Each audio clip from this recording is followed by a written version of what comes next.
Mortgages are at risk in the United States. And the reason I'm saying that is because we have this variable on our site named mortgage risk. And it's a score that measures the ratio of debt to income for the average mortgage in the US. So a higher score means that our mortgage is at higher risk of defaulting.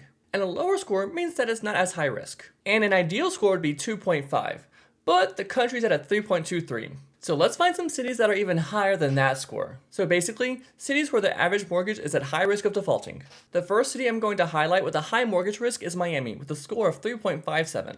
The next city is Nashville, Tennessee with a score of 3.77. Another city we're highlighting with a high mortgage risk is Phoenix, Arizona with a score of 3.79. Phoenix and Nashville were a bit of a surprise for me because their cost of living isn't necessarily low, but it is much lower than the other cities on this list. That being said, their incomes are lower comparatively, so they also must be racking up some debt. Moving on, the next city we're highlighting has a mortgage risk of 4.04, and that city is Seattle. And the last city we're observing today with the highest score on this list is San Francisco with a mortgage risk score of 4.06. For me personally, most of the cities on this list were not surprised at having a high mortgage risk.